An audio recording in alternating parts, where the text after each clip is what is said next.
ಬೆಳಗಿನ ಬೆಳಕು ನಾಜೀರ್ ವ್ರತ ಭಾಗ 6. ತಲೆಯಿಂದ ಮುಂದುವರಿಸುತ್ತಾ ಯೆಹೋವನು ಈಗ ಪ್ರತಿಷ್ಠನ ತಲೆಯಿಂದ ಬೆಳೆಯುವ ವಿಷಯದ ಕಡೆಗೆ ಗಮನ ಸೆಳೆಯುತ್ತಾನೆ. ಅರಣ್ಯಕಾಂಡ 6ನೇ ಅಧ್ಯಾಯ 5ನೇ ವಾಕ್ಯ ಹೀಗೆ ಹೇಳುತ್ತದೆ, ನಾಜೀರನು ತನ್ನ ತಲೆಯ ಕೂದಲು ಬೆಳೆಯಗೊಳಿಸಬೇಕು. ಇದು ಆಕಸ್ಮಿಕವಾಗಿರಲಿಲ್ಲ. ಯೆಹೋವನು ಕೂದಲನ್ನು ಒಂದು ಸಜೀವ ಸಂಕೇತವಾಗಿ ಆರಿಸಿಕೊಂಡನು, ಏಕೆಂದರೆ ಅದು ಕಾಣಿಸುವಂಥದ್ದು, ಸಾರ್ವಜನಿಕವಾದದ್ದು ಮತ್ತು ಅದನ್ನು ಮರೆಮಾಚುವುದು ಕಷ್ಟ. ಒಬ್ಬ ವ್ಯಕ್ತಿಯು ಬಾಯಿಂದ ಅನೇಕ ಮಾತುಗಳನ್ನು ಹೇಳಬಹುದು, ಆದರೆ ಕೂದಲು ಅದಕ್ಕೆ ಸಾಕ್ಷಿಯಾಗುತ್ತದೆ. ಅದು ಪ್ರತಿದಿನ ಆ ವ್ಯಕ್ತಿಗೆ ಮತ್ತು ಸಮಾಜಕ್ಕೆ ಹೀಗೆ ಹೇಳುತ್ತದೆ, ಇವನು ಒಂದು ವ್ರತದ ಅಡಿಯಲ್ಲಿದ್ದಾನೆ, ಇವನು ಪ್ರತ್ಯೇಕಿಸಲ್ಪಟ್ಟವನು. ನ್ಯಾಯ ಪ್ರಮಾಣವು ಕೂದಲನ್ನು ಮಹಿಮೆಯೊಂದಿಗೆ ಸಂಪರ್ಕಿಸುತ್ತದೆ. ಪೌಲನು ಹೀಗೆ ಹೇಳುತ್ತಾನೆ, ಸ್ತ್ರೀಗೆ ಉದ್ದವಾದ ಕೂದಲಿರುವುದು ಅವಳಿಗೆ ಭೂಷಣ. 1 ಕೊರಿಂಥದವರಿಗೆ 11ನೇ ಅಧ್ಯಾಯ 15ನೇ ವಚನದ ಉದ್ದೇಶವೇನೆಂದರೆ, ಕೂದಲು ದೃಶ್ಯಮಾನವಾದ ಗೌರವವಾಗಿ ಕೆಲಸ ಮಾಡಬಲ್ಲದು. ಅದು ಹೊದಿಕೆಯಾಗಿ ಮತ್ತು ಮಹಿಮೆಗಾಗಿ ನೀಡಲ್ಪಟ್ಟದ್ದನ್ನು ಪ್ರತಿನಿಧಿಸುತ್ತದೆ. ಈಗ ನಾಜೀರ್ ವ್ರತದಲ್ಲಿ ಕತ್ತರಿಸಿದ ಕೂದಲು ಕೇವಲ ನೈಸರ್ಗಿಕ ಸೌಂದರ್ಯವಲ್ಲ, ಅದು ಒಂದು ಪವಿತ್ರ ಸಂಕೇತವಾಗುತ್ತದೆ.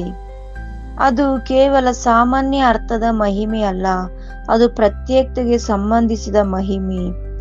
ಅಂದರೆ ಆ ಅವಧಿಯು, ಆ ಜೀವನವು ಯೆಹೋವನಿಗೆ ವಿಶೇಷ ರೀತಿಯಲ್ಲಿ ಸಮರ್ಪಿತವಾಗಿದೆ ಎಂದು ತೋರಿಸುವ ಕಿರೀಟದಂತಹ ಸಂಕೇತವಾಗಿದೆ. ಅದಕ್ಕಾಗಿ ಅರಣ್ಯಕಾಂಡ 6ನೇ ಅಧ್ಯಾಯ 7ರಲ್ಲಿ ಬಳಸಲಾದ ಪದವು ಬಹಳ ಮುಖ್ಯವಾಗಿದೆ. ತನ್ನ ದೇವರ ಪ್ರತಿಷ್ಠೆಯು ಅವನ ತಲೆಯ ಮೇಲಿದೆ ಎಂದು ಅಲ್ಲಿ ಹೇಳಲಾಗಿದೆ. ಆ ಪದವು ಕಿರೀಟ ಅಥವಾ ಮಕುಟ ಎಂಬ ಆಲೋಚನೆಗೆ ಸಂಬಂಧಿಸಿದೆ. ಇತರ ಸ್ಥಳಗಳಲ್ಲಿ ಇದೇ ಧಾತುವಿನ ಪದವನ್ನು ರಾಜಮನೆತನದ ಕಿರೀಟಕ್ಕೆ ಬಳಸಲಾಗಿದೆ. ಆದುದರಿಂದ ನಾಜೀರನ ಕೂದಲನ್ನು ಕೇವಲ ಸಾಮಾನ್ಯ ಅಲಂಕಾರದಂತೆ ಪರಿಗಣಿಸಿದೆ, ಒಂದು ಕಿರೀಟದ ಸಂಕೇತವಾಗಿ ಪರಿಗಣಿಸಲಾಗುತ್ತದೆ. ಅದು ಎಲ್ಲರಿಗೂ ಹೀಗೆ ಹೇಳುತ್ತದೆ, ಈ ವ್ಯಕ್ತಿಯು ಆ ಅವಧಿಯಲ್ಲಿ ಯೆಹೋವನಿಗೆ ಸೇರಿದವನಾಗಿದ್ದಾನೆ. ಇದು ನಾಜೀರನಿಗೂ ಸಹ ನೀನು ಮಾಡಿದ ಪ್ರಮಾಣವನ್ನು ಮರೆಯಬೇಡ ಎಂದು ನೆನಪಿಸುತ್ತದೆ. ಕೂದಲು ಆ ವ್ರತವನ್ನು ಕಣ್ಣಿಗೆ ಕಾಣುವಂತೆ ಮತ್ತು ಜವಾಬ್ದಾರಿಯುತವಾಗಿ ಮಾಡುತ್ತದೆ. ಸಂಸೋನನ ವೃತ್ತಾಂತವು ನ್ಯಾಯ ಪ್ರಮಾಣ ಈ ಸಂಕೇತವನ್ನು ಎಷ್ಟು ಗಂಭೀರವಾಗಿ ಪರಿಗಣಿಸುತ್ತದೆ ಎಂಬುದನ್ನು ದೃಢಪಡಿಸುತ್ತದೆ. ಸಂಸೋನನು ತನ್ನ ತಲೆ ಕ್ಷೌರವಾದ, ತನ್ನ ಶಕ್ತಿಯು ತನ್ನನ್ನು ಬಿಟ್ಟು ಹೋಗುತ್ತದೆ ಎಂದು ಹೇಳಿದನು. ನ್ಯಾಯಾಧಿಪತಿಗಳು 16ನೇ ಅಧ್ಯಾಯ 17ನೇ ವಾಕ್ಯ. ಆ ಶಕ್ತಿಯು ಕೂದಲಿನಲ್ಲಿದ್ದ ಯಾವುದೇ ಮಾಂತ್ರಿಕ ಶಕ್ತಿಯಾಗಿರಲಿಲ್ಲ. ಅದರ ಮುಖ್ಯ ಅಂಶವೇನೆಂದರೆ ಕೂದಲು ಅವನ ಪ್ರತಿಷ್ಠೆಗೆ ಬೆಳೆದುಕೊಂಡಿತ್ತು. ಅದು ಪವಿತ್ರ ನೇಮಕಾತಿಯ ಹೊರಗಿನ ಸಂಕೇತವಾಗಿತ್ತು. ದ್ರೋಹ ಮತ್ತು ರಾಜಿ ಮಾಡಿಕೊಂಡಿದ್ದರಿಂದ ಕೂದಲು ತೆಗೆಯಲ್ಪಟ್ಟಾಗ ವ್ರತವು ಮುರಿಯಲ್ಪಟ್ಟಿತು ಮತ್ತು ಅವನ ಪ್ರತಿಷ್ಠೆಗೆ ಅವಮಾನವಾಯಿತು. ನಂತರ ಶಕ್ತಿಯು ನಶಿಸಿತು. ಈ ಪಾಠವು ಭಯ ಹುಟ್ಟಿಸುವಂಥದ್ದು. ಪ್ರತಿಷ್ಠೆಯನ್ನು ಹಗುರವಾಗಿ ಪರಿಗಣಿಸಿದಾಗ ದೌರ್ಬಲ್ಯವು ಪ್ರವೇಶಿಸುತ್ತದೆ. ಆದುದರಿಂದ ಕ್ಷೌರ ಕತ್ತಿಯು ಗೌರವವನ್ನು ತೆಗೆದುಹಾಕುವ ಚಿತ್ರಣವಾಗುತ್ತದೆ ಮತ್ತು ಕೂದಲು ದೃಶ್ಯಮಾನವಾದ ಪ್ರತಿಷ್ಠೆ ಹಾಗೂ ಮಹಿಮೆಯ ಚಿತ್ರಣವಾಗುತ್ತದೆ. ನಾಜೀರ್ ವ್ರತದಲ್ಲಿ ಕೂದಲನ್ನು ಕತ್ತರಿಸುವುದು ಕೇವಲ ಸೌಂದರ್ಯವರ್ಧಕ ಕೆಲಸವಲ್ಲ, ಅದು ಯೆಹೋವನು ಇರಿಸಿದ ಸಂಕೇತವನ್ನೇ ಕತ್ತರಿಸಿ ಹಾಕಿದಂತೆ, ಅದು ಭಕ್ತಿಯ ಕಿರೀಟ ಸಂಕೇತವನ್ನು ತೆಗೆದುಹಾಕಿದಂತೆ. ಅದಕ್ಕಾಗಿ ವ್ರತದ ದಿನಗಳೆಲ್ಲ ತಲೆಯ ಮೇಲೆ ಕ್ಷೌರ ಕತ್ತಿ ಬೀಳಬಾರದು ಎಂಬ ಆಜ್ಞೆಯಾಗಿದೆ. ಪವಿತ್ರ ಸಮರ್ಪಣೆಯನ್ನು ಸೌಕರ್ಯಕ್ಕಾಗಿ ಅಥವಾ ಸಾರ್ವಜನಿಕ ಅಭಿಪ್ರಾಯಕ್ಕಾಗಿ ಕಿರಿದುಗೊಳಿಸಬಾರದು ಎಂದು ಯೆಹೋವನು ತನ್ನ ಜನರಿಗೆ ಕಲಿಸುತ್ತಿದ್ದನು. ಮೆಸ್ಸಿಯನು ಸಭೆ ಎಂಬ ಶರೀರದ ಶಿರಸ್ಸಾಗಿದ್ದಾನೆ ಎಂದು ನೆನಪಿಸಿಕೊಂಡಾಗ ಇದು ನೂತನ ಸೃಷ್ಟಿಯ ವಿಶ್ವಾಸಿಗಳಿಗೆ ಇನ್ನೂ ಹೆಚ್ಚಿನ ಅರ್ಥವನ್ನು ನೀಡುತ್ತದೆ. ಎಫೆಸದವರಿಗೆ 5ನೇ ಅಧ್ಯಾಯ 23, ಕೊಲೊಸ್ಸೆದವರಿಗೆ 1ನೇ ಅಧ್ಯಾಯ 18ನೇ ವಾಕ್ಯ. ಶಿರಸ್ಸು ಅಧಿಕಾರ ಮತ್ತು ಜೀವನದ ಸರಬರಾಜನ್ನು ಸೂಚಿಸಿದರೆ ಮತ್ತು ಕೂದಲು ಮಹಿಮೆ ಹಾಗೂ ದೃಶ್ಯಮಾನ ಸಮರ್ಪಣೆಯನ್ನು ಸೂಚಿಸುತ್ತದೆ. ಈ ಸಂಪೂರ್ಣ ಚಿತ್ರಣವನ್ನು ಒಂದು ಎಚ್ಚರಿಕೆ ಮತ್ತು ಪ್ರೋತ್ಸಾಹವಾಗುತ್ತದೆ. ಒಂದು ಸಭೆಯ ಶಿರಸ್ಸಿನ ಅಧಿಕಾರದ ಅಡಿಯಲ್ಲಿ ಜೀವಿಸಿದಾಗ ಅದು ಯೆಹೋವನಿಗೆ ಪ್ರತ್ಯೇಕಿಸಲ್ಪಟ್ಟದ್ದರಿಂದ ಬರುವ ದೃಶ್ಯ ಮಹಿಮೆಯನ್ನು ಹೊಂದಿರುತ್ತದೆ. ಆದರೆ ಸಭೆ ತನ್ನ ಪ್ರತಿಷ್ಠೆಯನ್ನು ಕಳೆದುಕೊಂಡಾಗ, ರಾಜಿ ಮಾಡಿಕೊಳ್ಳುವ ಮೂಲಕ ಭಕ್ತಿಯನ್ನು ಕತ್ತರಿಸಿಕೊಂಡಾಗ ಏನೋ ಒಂದು ನಷ್ಟವಾಗುತ್ತದೆ. ಗೌರವ ನಷ್ಟವಾಗುತ್ತದೆ, ಶಕ್ತಿ ನಷ್ಟವಾಗುತ್ತದೆ, ಸಾಕ್ಷಿಯು ದುರ್ಬಲಗೊಳ್ಳುತ್ತದೆ. ಹೊಸ ಒಡಂಬಡಿಕೆಯ ಬರಹಗಳಲ್ಲಿ ಸತ್ಯವೇದವು ಕಿರೀಟಗಳ ಬಗ್ಗೆ ಮಾತನಾಡುತ್ತದೆ ಮತ್ತು ಆ ಭಾಷೆಯು ಬಹಳ ಗಂಭೀರವಾಗಿದೆ. ಶೋಧನೆಯನ್ನು ನಂಬಿಗಸ್ತಿಕೆಯಿಂದ ಸಹಿಸಿಕೊಳ್ಳುವವನಿಗೆ ಸಿಗುವ ಜೀವ ಕಿರೀಟದ ಬಗ್ಗೆ ಯಾಕೋಬನು ಮಾತನಾಡುತ್ತಾನೆ. ಯಾಕೋಬ 1ನೇ ಅಧ್ಯಾಯ 12ನೇ ವಾಕ್ಯ. ಪ್ರಕಟಣೆ ಗ್ರಂಥವು ಇದೇ ಕರೆಯನ್ನು ಪುನರಾವರ್ತಿಸುತ್ತದೆ. ಮರಣದವರೆಗೂ ನಂಬಿಗಸ್ತನಾಗಿರು, ನಾನು ನಿನಗೆ ಜೀವ ಕಿರೀಟವನ್ನು ಕೊಡುವೆನು. ಪ್ರಕಟಣೆ 2ನೇ ಅಧ್ಯಾಯ 10ನೇ ವಾಕ್ಯ.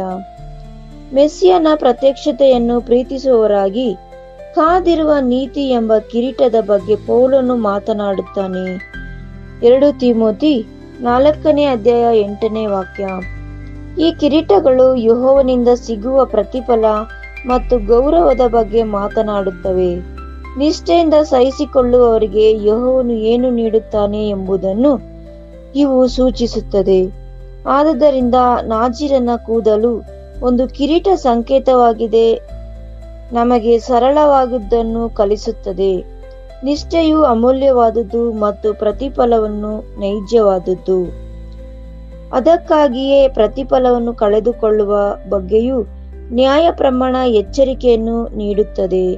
ನಾವು ಕಷ್ಟಪಟ್ಟು ಸಂಪಾದಿಸಿದ್ದನ್ನು ಕಳೆದುಕೊಳ್ಳದಂತೆ ಮತ್ತು ಪೂರ್ಣ ಪ್ರತಿಫಲವನ್ನು ಪಡೆಯುವಂತೆ ನಿಮ್ಮ ಬಗ್ಗೆ ಜಾಗರೂಕರಾಗಿರಿ.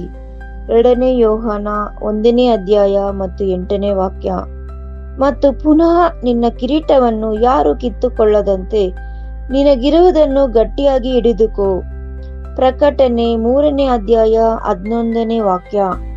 ಈ ಎಚ್ಚರಿಕೆಗಳು ಭರವಸೆವಿಲ್ಲದ ಭಯವನ್ನು ಹುಟ್ಟಿಸಲು ನೀಡಲ್ಪಟ್ಟಿದ್ದಲ್ಲ, ಅವು ಹೃದಯವನ್ನು ಎಚ್ಚರವಾಗಿರಿಸಲು ನೀಡಲ್ಪಟ್ಟಿವೆ. ಭಕ್ತಿಯು ಅಸಡ್ಡೆಯಾಗದಂತೆ ಕಾಪಾಡಲು ಅವು ಉದ್ದೇಶಿಸಿವೆ. ಜಗತ್ತಿಗೆ ಹೊಂದಿಕೊಳ್ಳಲು ವಿಶ್ವಾಸಿಗಳು ತಮ್ಮ ಪವಿತ್ರತೆಯನ್ನು ಕತ್ತರಿಸಿಕೊಳ್ಳದಂತೆ ಅವು ತಡೆಯುತ್ತವೆ.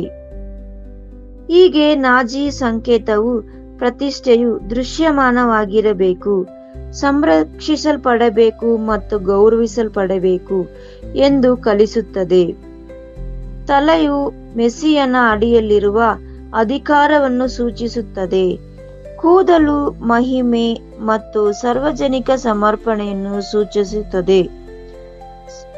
ಸಂಕೇತವನ್ನು ಕ್ಷೌರ ಮಾಡಿಸಿಕೊಳ್ಳುವುದು ಎಂದರೆ ವ್ರತವನ್ನು ಹಗುರವಾಗಿ ಕಂಡಂತೆ ಪ್ರತಿಷ್ಠೆಯನ್ನು ಕತ್ತರಿಸುವುದು ಹಾಗೂ ಕತ್ತರಿಸಿ ಹಾಕುವುದು ದೌರ್ಬಲ್ಯವನ್ನು ಆಹ್ವಾನಿಸಿದಂತೆ. ಕಿರೀಟ ಸಂಕೇತವನ್ನು ಕಳೆದುಕೊಳ್ಳುವ ಪ್ರತಿಫಲವನ್ನು ಕಳೆದುಕೊಳ್ಳುವ ಅಪಾಯವನ್ನು ತರುತ್ತದೆ. ಗಟ್ಟಿಯಾಗಿ ಹಿಡಿದುಕೊಳ್ಳಲು, ಸಹಿಸಿಕೊಳ್ಳಲು ಮತ್ತು ನಮ್ಮ ನಿಷ್ಠೆಯನ್ನು ನಿರ್ಮಲವಾಗಿಡಲು ಯೆಹೋವನು ನಮಗೆ ಕರೆ ನೀಡುತ್ತಿದ್ದಾನೆ. ಪ್ರಾರ್ಥನೆ. ಯೆಹೋವನೇ, ಲೋಕದೊಂದಿಗೆ ರಾಜಿ ಮಾಡಿಕೊಳ್ಳುವ ಮೂಲಕ ನಮ್ಮ ಭಕ್ತಿಯು ಕಿರಿದಾಗದಂತೆ ನಮ್ಮನ್ನು ಕಾಪಾಡು. ನಮ್ಮ ಜೀವನವು ನಿರ್ಮಲ ಮನಸ್ಸಾಕ್ಷಿಯಿಂದ ಮತ್ತು ನಂಬಿಗಸ್ತ ಹೆಜ್ಜೆಗಳಿಂದ ಬಹಿರಂಗವಾಗಿ ನಿನಗೆ ಪ್ರತ್ಯೇಕಿಸಲ್ಪಟ್ಟಿರಲಿ ಮತ್ತು ಪ್ರತಿಫಲವನ್ನು ಕಳೆದುಕೊಳ್ಳುವ ಪೂರ್ಣ ಪ್ರತಿಫಲವನ್ನು ಪಡೆಯುವಂತೆ ಸಹಿಸಿಕೊಳ್ಳಲು ನಮಗೆ ಶಕ್ತಿಯನ್ನು ನೀಡು. ಯಾರು ನಮ್ಮ ಕಿರೀಟವನ್ನು ಕಿತ್ತುಕೊಳ್ಳದಂತೆ ನಮಗಿರುವುದನ್ನು ಗಟ್ಟಿಯಾಗಿ ಹಿಡಿದುಕೊಳ್ಳಲು ನಮಗೆ ಸಹಾಯ ಮಾಡು. ನಮ್ಮ ಶಿರಸ್ಸಾದ ಮೆಸ್ಸಿಯನಿಗೆ ನಮ್ಮ ಹೃದಯವು ನಿಷ್ಠವಾಗಿರುವಂತೆ ಮತ್ತು ನಮ್ಮ ನಡತೆಯು ಪವಿತ್ರವಾಗಿ ಇಟ್ಟುಕೊಳ್ಳಿರುವಂತೆ ನೋಡಿಕೋ. ನಿನ್ನ ಮಹಿಮೆಯನ್ನು ನಮ್ಮ ವಿಧೇಯತೆಯಲ್ಲಿ ಮತ್ತು ಸಹೋದರ ಪ್ರೇಮದಲ್ಲಿ ಕಂಡುಬರಲಿ. ಕ್ರಿಸ್ತನ ಹೆಸರಿನಲ್ಲಿ ಬೇಡಿಕೊಳ್ಳುತ್ತೇವೆ ನಮ್ಮ ಪರಮ ತಂದೆಯೇ, ಆಮೇನ್.